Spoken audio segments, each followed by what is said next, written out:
Well, thanks for having me on. Let's put it this way. President Trump right now is fighting to stop the outsourcing of American jobs. Meanwhile, we are finding out more and more every single day that Joe Biden outsourced the entire presidency to an unelected, unaccountable shadow bureaucracy. What we're doing on the Oversight Committee is figuring out what in the world was going on during the 4 years whenever Joe Biden was in office.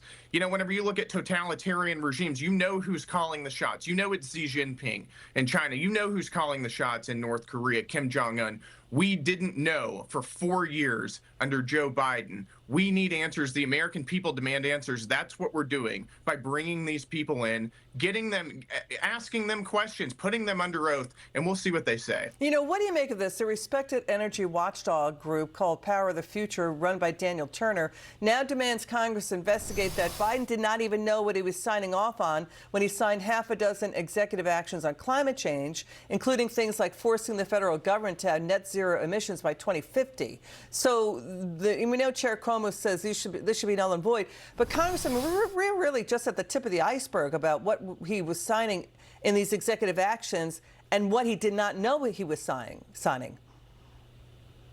That's right. You know, the American people saw for 4 years. They watched his cognitive decline. We saw his very few public appearances that he was willing to make, where his eyes were glazing over, where he clearly didn't know where he was, where he was slurring his words. And yet the Democrat Party line was, don't believe the evidence of your eyes and ears. It was straight from George Orwell. And they told us Joe Biden is at his sharpest state ever. And we had a complicit media who went along with it, who now has no pretense of objectivity at all, who now we know for a fact is parroting Democrat Party talking points.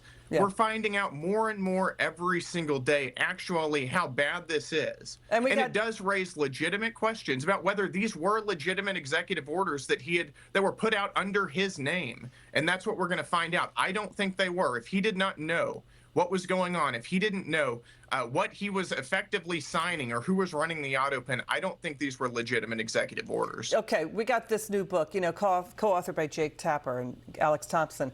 Democrat Senators Michael Bennet, Senator Mark Warner left meeting with Joe Biden in phone calls, afraid that he was so out of it, they were afraid America was in trouble, that he put America in trouble, that after he opened the borders and after Biden released 11 terrorists from Gitmo who rejoined the terrorist fight. Listen to Speaker Johnson and what he said just a few months ago. Watch this. And I said, Mr. President, thanks for the moments. This is very important. I got some big national security things I need to talk to you about. Sir, why did you pause LNG exports to Europe? Like, I don't understand, liquefied natural gas is in great demand by our allies. Why would you do that? Because you understand, we just talked about Ukraine.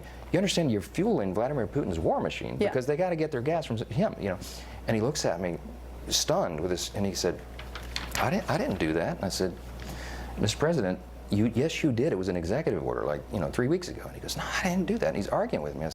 Profoundly concerning. Remember that from January, Speaker Johnson, that Joe Biden insisted he did not sign an executive order on LNG just weeks after doing so. What do you make of it? Final word.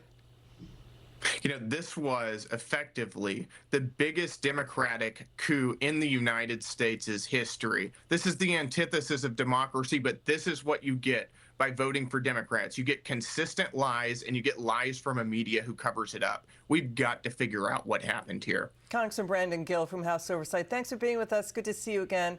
Now, please listen to this. Thank you.